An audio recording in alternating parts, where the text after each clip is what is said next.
What we doing? Welcome back to the cabin. Yesterday when I was outside working, it was kind of a little bit of a wind rush of a wind came up, and then I noticed that it started raining. It was kind of getting a little bit colder, and I thought, it's trying to rain or snow or something. But anyway, woke up this morning and this is what we got. You know, I can remember when I was a kid, what we would do is we would actually, when I was living up north, we'd actually build forts, and basically it was just a big pile of snow. Then we would also pack about 100 snowballs, and then we would have war with each other. You know, we'd be throwing snowballs at each other. And bombs away! I can't believe she's doing that. What? Oh, I got him! Will it not pack? Oh, it's packing a little bit. Packing a little bit. Look at my head! Gotcha.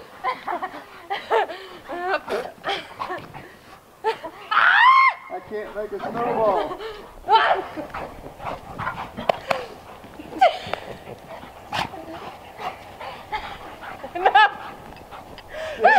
Nothing but dust. Nothing but dust. Oh, geez. You got me in the head.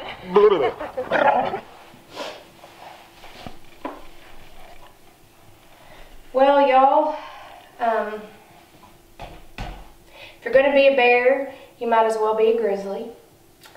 And I have been facing a fear today, and that is standing all the way up on this ladder to reach the highest hilt of the house. And if I said I wasn't shaking in my boots or my shoes, I was lying. Y'all caught me sitting on the job. Anyway, Dad and I have really been busy and been at it. And I'll tell you what, he's lucky I'm here. I love him like a fat kid loves cake, okay? So that is why I came out today, even though I was so tired. COVID has ran rampant again, and I have literally worked for the past 14 days straight. So, yeah. I'm just glad to be here and glad to see y'all. And Lord knows, I am so glad that I'm here to give my dad a fit. Because otherwise, when I'm not here, I think he's a little lonely. Yep. Don't you think? Leave me a comment.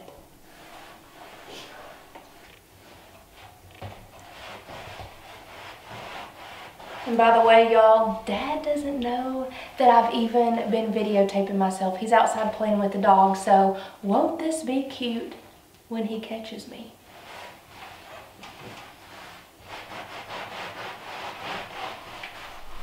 Well, it's that time again. It's time for another giveaway. So what we're going to do for the Outpost channel is we're not the grinder, but that we're going to give away this, it's called a cut-saw blade.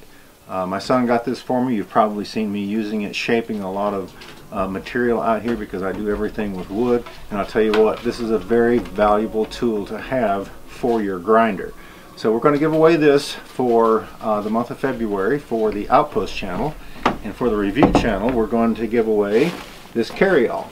You've probably seen me using it carrying wood, but you could probably use it, you know, for gardening or just about anything else you can think of that you can make a small pile out of, and that you need to just use one hand. So this has come in really handy. What we'll do is I'll meet you inside the cabin there, and we'll find out who the lucky winners were for the month of January. Alright, I'll tell you what, I've been having a lot of trouble with this internet, but what I've got is I've got the Outpost video copied right here, and I've got the review video copied right here. So let's take this URL, copy that, put it in the random picker.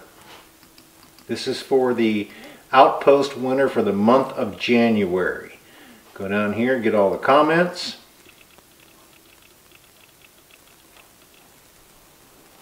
And then we're going to start the raffle. So it looks like Monica Jensen, you are the winner for the Outpost channel. Alright, we're going to go over here to the review channel. We're going to copy this URL. Well, I said we were. Copy that. Go back to the random picker. Go up here. Erase that. Put in our new URL. Get all the comments. And go down here and start the raffle. So it looks like Terry Lacey, you are the winner for the review channel. Well, so congratulations to you, Monica and Terry, for winning the month of January. So be sure then you guys drop us a line at smokymountaiноutpost@gmail.com. Give us all the information on how we can get in touch with you, and we will get that sent out to you as quick as possible. So congratulations again, guys, and let's get back to the video. And that ain't right.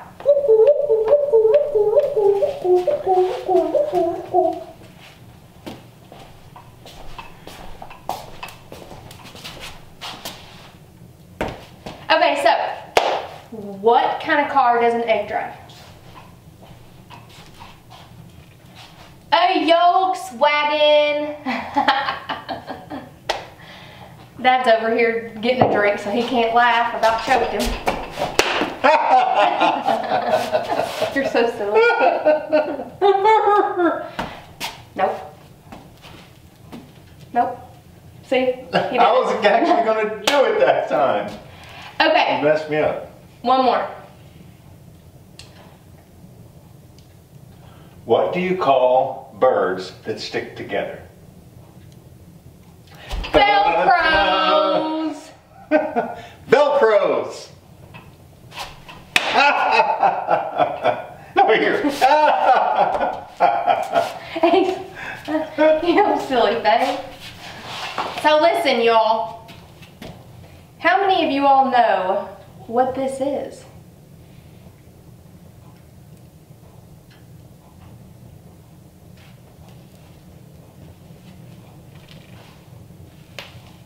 Leave us in comments and tell us, did your grandmother have one? Do you have one? And what did they call this? Okay. This is actually my grandmother's. This is what she used to spritz clothes with when she was trying to iron. Back before, I guess. What's that stuff called, Dad? Spray starch? Yeah, starch, huh? Back before starch came out, you know? Anyway, or the ironing steamers. You know, if I'm not mistaken, they could get powdered starch and put in the water and sprinkle that on there, and then, but mainly she just used water. And goodness knows, I love this, but the best part is Pepsi is the way to go. You all, Pepsi, Miracle Whip. Pepsi, Miracle Whip. The only way to go, all right? Not Coke, it tastes like wood. Don't ask me how I know, I just figured that's what wood probably tastes like. But what a cute little bottle. Like, I'm in love with all the bottles. So you got a cool bottle? Send me the bottle. You have to tell them you're not getting any endorsement from Coke, from Pepsi though. Yeah, I'm not getting any endorsement from Pepsi. Although, if they would love to send me all the Pepsi and Mountain Dew, they can feel free. All right, guys. So, how many of you all would have ever thought that my dad would have thought of these little wooden dowels and this other piece to hang his curtain rods on, or his curtains on? Our cousin literally came up here when he was coming to look at the curtains and see, you know, what size Dad wanted them, etc. And he had brought the little 94-cent, you know, little cheap metal rods, and he was like, this is what you have to hang your curtains on. And Dad's like, no. And he said, yeah, this is what you hang them on. Dad said, no, I've got a better idea. Well, at that point in time, he really didn't know what he was going to do, but as I've always told you, his mind is always ticking and always turning, and he is more creative than I ever could be. Some of you all ask, does he have plans to things when he builds them? Yes and no. sometimes he just gets going and he just sees it in his head, and I'll be like, well, what are we doing next? Well, we're gonna do this. So he's not really looking at any certain type of like specs. So anyway, yeah, he just goes in his little head and he's just getting there. You're giving away all my secrets. Well, I didn't get that creative part from my dad. My brother actually stole it, so that's how come he comes up with all these cool little light ideas and etc. And I'm just over here and I tell jokes. I mean, you know. But hey, it's better than nothing, right? It got me talking on camera. I think I've said it before. I used to hate talking on camera. He'd say, we're gonna cook, and I'd be like, no. So, another question. I had to move because I was kind of, I don't know, cold and feeling like I need to be warm. Something that a lot of people have been asking is about Dolly. Dolly joined us back in what, Dad, July? June, July? End of June, 1st of July? She was about 6 months old. A friend of mine could no longer give her the adequate attention that she needed because she had kids and they were always gone, so she loved Dolly enough to ask me if Dad might want her so that Smokey would have a friend. So that is how we came to get Dolly Pearl. And actually, Dolly just had a birthday earlier this week, so happy birthday, little Dolly. What else could I tell you guys about little Dolly? She loves to pilfer. Now, if you all don't know what pilfer means just to go through things. And she loves to pilfer. You're gone, she's in it. You're not looking, she's in it. She instigates a lot.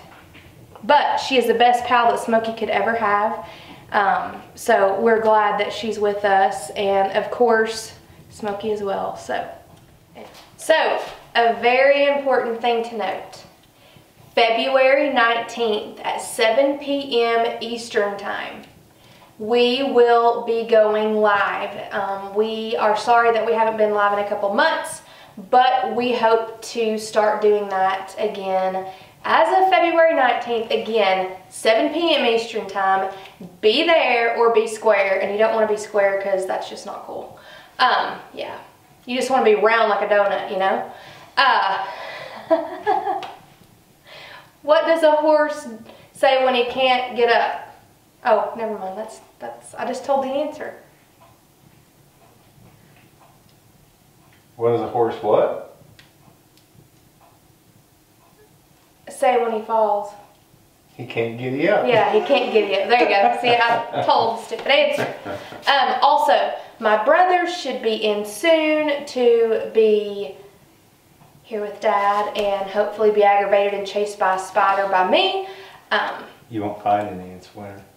Well, I'll buy one. I think that we had in mind to tie in some of these electric plugs when he gets here, because if I start the kitchen cabinets, I'm going to have to lay out not only for the plumbing but for the gas as well, and I do have to at least do those 3 receptacles over there, put the faceplate on them and get that trim in so that I can actually, you know, once I start building the cabinets, actually get them back up against the wall. But yeah, I'm excited about getting some of this electric tied in. We talked about solar power.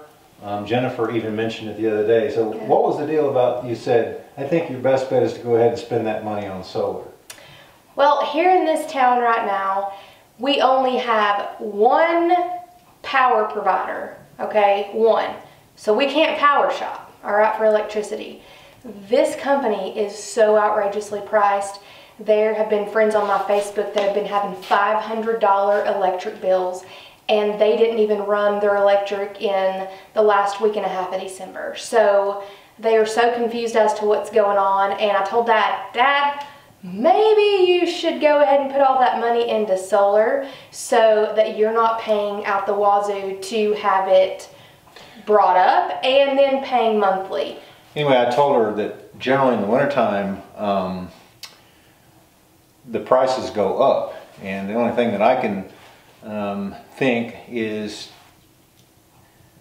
they actually close the dams and pull the water back up to make the electricity, but I think that it also goes up to help pay for everybody else's. But you know, when I was actually working, the apartment that I lived in, I lived up on top, and I turned everything off when I left because actually the apartment down on the bottom would keep everything pretty much warm up top. It'd be a little chilly, but you know, heat rises, right? And so working a lot of times 48-hour shift, then I would come home, but I actually wouldn't be here, I wouldn't be there, I would be out here working, and then I would be back on shift again. So basically I wasn't really home, you know, hardly any at all. And that's the reason that I didn't want to get a dog until I retired or something, because of being, you know, gone as much as I was. But it was still expensive though, wasn't it? Yeah, I mean, my utility bill doubled, okay? And it didn't make any difference, you know, whether I was there in the summer or whether I was there in the wintertime. The only thing that was actually running was the refrigerator. And it didn't use that much, you know, it couldn't. So I knew that, you know, they just kind of picked out a number out of the air. They picked out a number and said, okay, Richard, this is what you're going to spend. This is what it's going to cost you. But anyway, I was telling Patrick that I actually watched a girl, I think it was on Instagram, where she lives off grid. She had, I think it was 10 car batteries, had them hooked in, so she changed the 12 volt to 24 volt. She had, I think it was 10 solar panels mounted outside somewhere, and she could run her vacuum cleaner, everything that she needed on the inside of the house. And she also had a unit out at her barn and another one out at somewhere else, so she had solar everywhere. And because she said that people asked her, you know, what does she do for power? So like I was telling my son, I said, you know, I wanted the lithium-ion batteries, but you know, in the beginning, because I am retired, I live on a fixed income, so what we could do is actually start out on a smaller scale and use the car batteries and find out how many solar panels it's going to take for my average use, because you know, they give you a bunch of norms in there like for the average family, but nothing out here is average, because the only thing, my appliances are going to be gas, so the only thing that will be power out here would be these sconce lights, my computer, my hard drives, the battery operated tools that I use to recharge those, and my television. And a solar pump once I get my water catchment system, my rain catchment system, but it's only going to be on when it's raining because it's going to pump from down here up there. So when it's not raining, it won't need to be on. It'd be gravity fed back down, so whenever I turn the tap on, a pump doesn't have to run to pump it over there to the tap, okay, or anything. So my electric needs are going to be very, very, very low. So what I need to do is start out with X number of panels, X number of batteries, find out if that's going to fit the needs that I've got. If it's not, add a couple more batteries, add another solar panel out there, and just kind of build it up to what my average need's going to be. Two things. One, also because the last snow that we had, everyone around here lost power, and Dad had no idea that my aunt on the opposite side of the hill had no power, because he was just over here living large with all of his... I was in charge and living large. Yes, with his power packs, which by the way have benefited him well, because he doesn't have power, but he's actually able to use a TV, computer, etc. But he had no idea that the power was out, and it was out, what, a week or so? No, it was out 2.5 days, I think, over there at her house. I think the second day I actually made contact with her. She called or something and was laughing and saying the power's been out, and it was out all the previous day. And she said, but you didn't even know it, did you? And I was laughing. I said, no, I didn't know. But, you know, it really wasn't a big deal. It wasn't a big storm that we had. But like I've said before, power goes out here when it won't go out anywhere else in the world. Because of all the trees and the power lines. The power route in a lot of these mountain areas, now I can tell you this from working with the phone company. The power routes were pulled in as straight as they could be as the crow flies. So anytime we had to place a telephone cable or anything like that, we had to hire a mule team, and they would pull the cable up through the power route so that it could actually be hung by the line crew, because you couldn't get a truck in there. There are places way up in the mountains where they put the cable down in the valley. Okay, you had to park your truck way up on the side of the mountain, and you may have to hike 200 yards down to the cable to do whatever you needed to do, and then hike back up there to your truck, because all the houses were up here. But this is where the utilities came in, because that was the easiest for them to do. So that's the way they used to do it in the old days. Now they try to put it on the road where they can actually access it, because every time something would happen, people would be out of power. So as long as we have lived here, we know that, and this power route hasn't been changed. We're about, well, there's two different power routes that come in. One comes in and kind of ends right here at our property, and then the other one comes in and ends at our property, somewhat, basically over on the road, but at our property. So we've got two routes. This one is about 5 miles long, the one that comes in. This one, I don't know how long it is, because it comes way around. But if anything was to happen, everybody on the other side of, you know, whatever happened, if it was just, you know, cut in two, would be without power. Of course, a lot of times a tree comes down, it knocks the power out all the way back to the power station. But my point is that I think power, or solar power, would probably be my best bet. And the rain catchment system too, there you go. Again, when your power's out, your pump doesn't work, your well pump doesn't work. Lightning, you know, we have storms, lots of storms through these mountains pretty much every day. The humidity will build up, and about 2 o'clock in the afternoon there'll be a big storm in the mountains, and then an hour later it's gone, and you're good to go for the next, you know, rest of the day or the next 2 days, and you know, it'll happen again. But a lot of times, even when that happens, the power will go out, or the lightning, you know, can hit the well pump and then fry that, and then you have to pull it all out, put a new pump, or repair that one and send it back down the hole. So just because I have a solar pump, you know, maybe I can keep water going all the time too. But I had been trying to tell the kids about solar, but you know, I didn't want to hear it. Yeah, because they hadn't grown up with anything other than electricity, you know, and microwaves and stuff like that. But now I'm out here, I got rid of my microwave because I didn't intend to use one when I was out here. I've got rid of a whole lot of things because I wanted to change my lifestyle, change the way I live, make things more simple, and not have all those needs, and basically reduce my footprint on society. So his footprint has been reduced a little bit. Anyway, don't forget the live February 19th, 7 p.m. Eastern. Be there or be square. No, don't be square. Be round like a donut. Well, what about the kid that liked the donuts? He was round. I don't know. Well, we thought we would try to take a little bit of time and answer some questions. Before I do, this little remote control, I've got 3, they look like a little hockey puck mounted inside the cabin here down about knee level. So that way when I get up at night to check on the fire, since I don't have power up here or anything yet, I can hit this remote and it turns those lights on. Then I can see my way to walk through here and turn the main light on.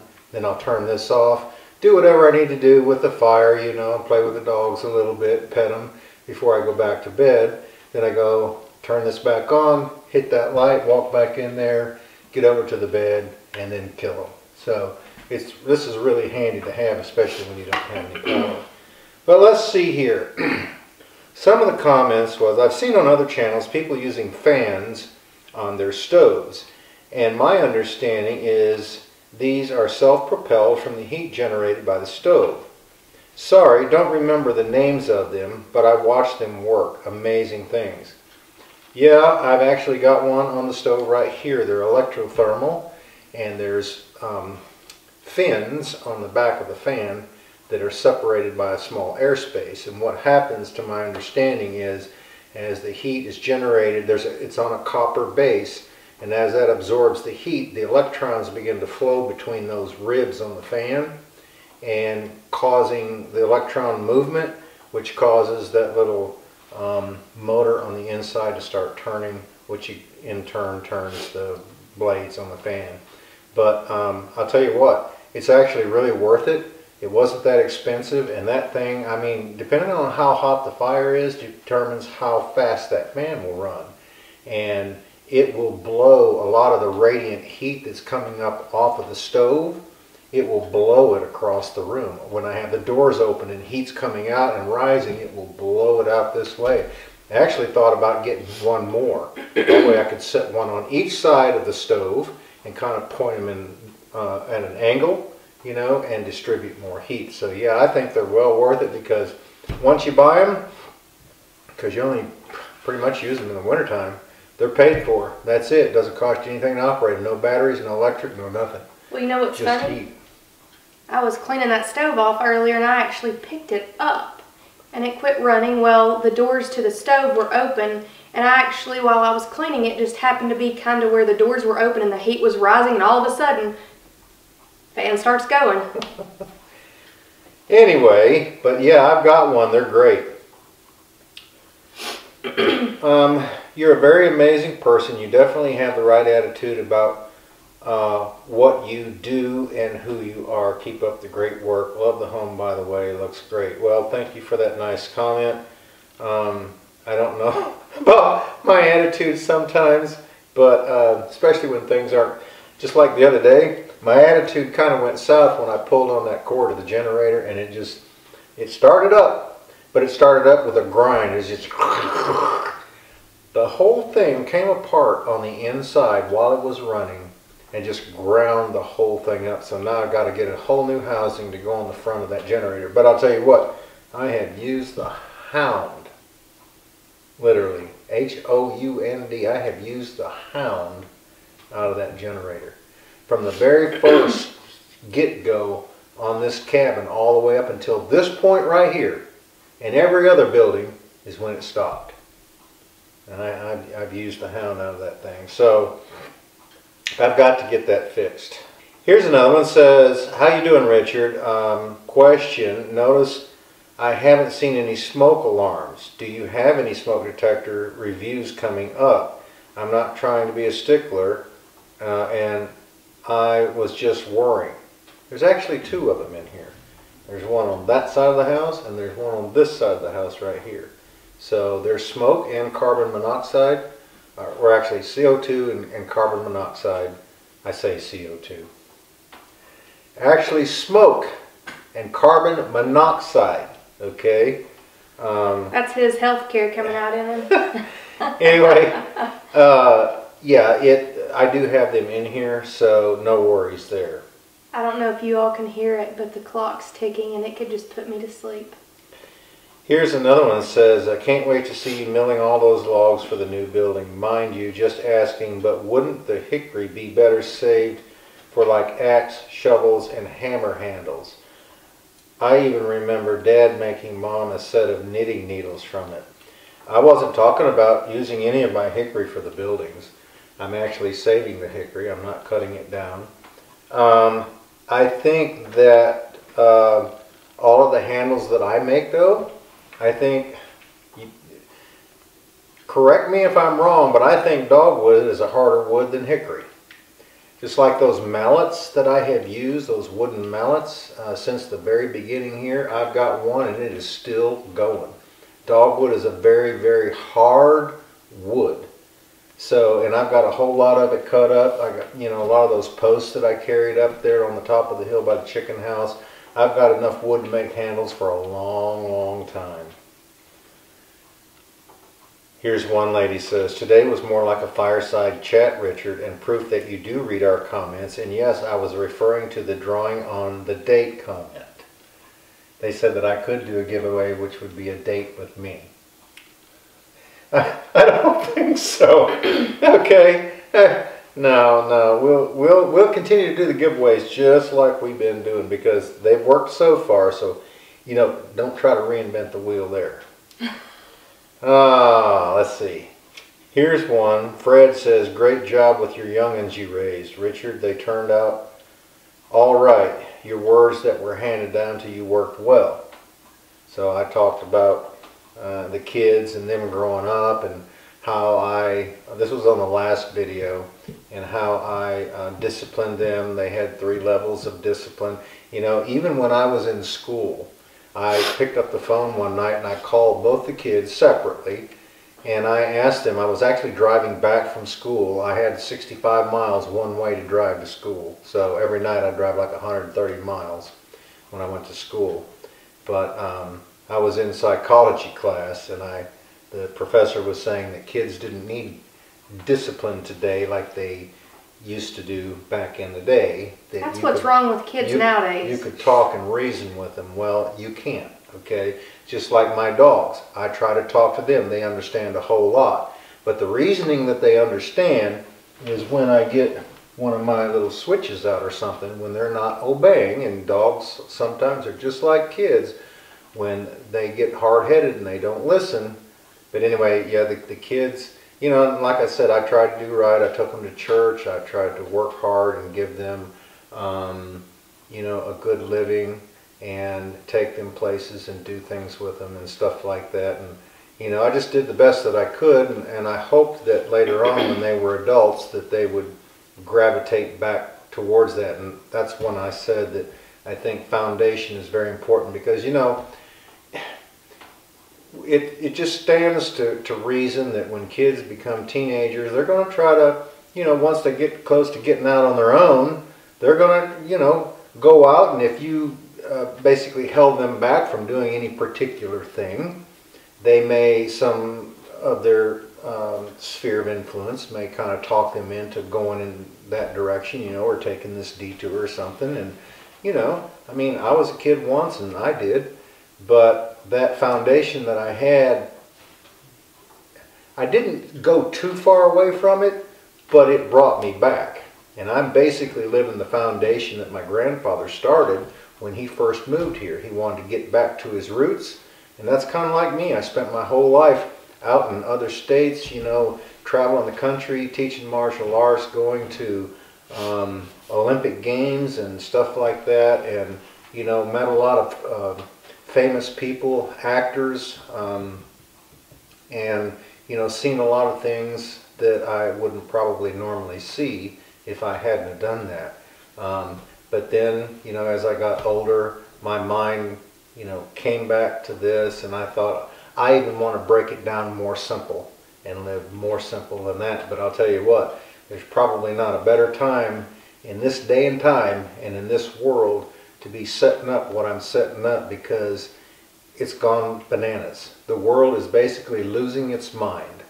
And, you know, even after I'm gone, this will be a place that these kids can pretty much come to and be self-sufficient. Once I get the solar in, once I get the rain catchment in there, get the hog pen built, got the chicken house done, you know, the sawmill building, the workshop, the outdoor kitchen, everything will be set up pretty much, and they won't really need to hardly rely on too much. You know, if push came to shove and they had to come here, you know, if like I said, if the world just lost its mind, they would have a place to go.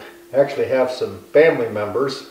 Niece said, well, you know what? If the world goes to hell, I'm moving to Uncle Ricky's house because he's set up for it.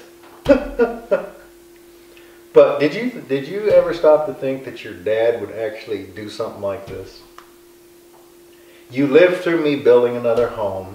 You lived through me remodeling a business. You lived through different things that I have done. You built 2 homes. But did you ever think that I would start building with crooked, wonky, cockeyed stuff like I'm doing today? No, but I've never doubted his ability to do anything. He made a paddle when I was younger, won't forget it. I didn't really use it on them because I gave them the choice. They could have the paddle, the switch, or the belt. They always chose the belt. I think the switch was too keen, because I got that when I was a kid growing up. My granny used to warm me up with that. I even had the razor strap from my grandfather when he got really mad, and I did, pulled a real good one. But the kids always chose the belt because it didn't hurt as much. But they actually were doing something one day, and I got a piece of wood out, and I started whittling that, and they asked me what I was doing, and I said, I'm making a paddle. I said, because the next time that you guys start doing what you were doing, and you don't listen to what your mom or your dad's saying, I said, I'm going to wear you out. And I never had to even use that one, because I think they saw me making it, and they were a little bit afraid of it. But I never hurt my kids. And I even asked them, I said, would you do the same with your children when they grew up? Would you raise them just like I did? And what was your answer? Yes, and let me tell you something. I do. And if you ask anyone that knows me, my child is very well behaved. I will tell you all something. So years ago, if you all know The Simpsons or South Park, that was something that was not allowed in our household. And I always thought, man, what is this? Like, I live in a prison. They won't let me watch these shows my friends watch. Well, I got a little older, and then when I was able to watch them myself, I realized that my parents loved me. They shielded me from things that I should not see because they loved me enough. And a lot of kids don't have that. And so for that, I'm forever thankful. You may not know that, but they could probably recite South Park, a lot of them. Yeah, probably. But yeah, I mean, the foundation is all you can do, really, because once they become adults, they're on their own. There's nothing they can do after that. But I just hoped that what I was doing was the right thing, and that they would see it as a beacon if they ever strayed away, and they could come back home to that. And they have pretty much lived the way that they were raised, and I'm thankful for that. But yeah, it soured my stomach to sit in there and listen to what was going on. And I wanted them to have a healthy respect for the law, for their elders. In some countries, even the way you talk, you can't just talk like you and I are talking here. Like I think Spanish and the Koreans and the Japanese and even probably the Chinese have within their language different words that they use, because if they're talking with somebody older, to just say hi would be disgraceful. They would have to say hello, much more eloquent type words. So in other languages, there's even a language within that language that they have to use when they're talking to somebody who's older than they are, or one of their peers. So, of course, the English language doesn't have that. But I wanted them to have that kind of respect. And I think that both of them display that, and I'm glad to know that, what I did, that I wasn't totally, off base. So, but anyway, guys, we're going to go ahead. We appreciate you stopping by and hanging out with us up here on the Homestead. We can't thank you enough for your support on both of our channels, and we hope that everybody has got off to a great 2022 year. And any other jokes or anything you want to tell them before we leave? I'm fresh out. Fresh out. Well, you could be like an egg and be the yolks on you. Can you just see it? The yolk's on you.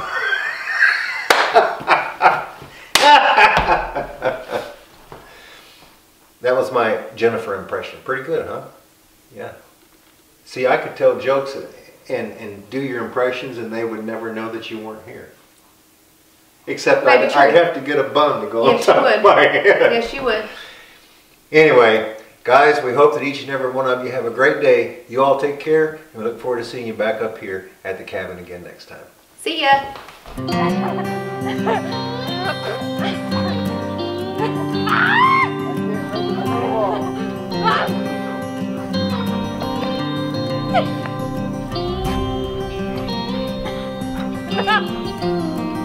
That's a big dust. That's a big dust.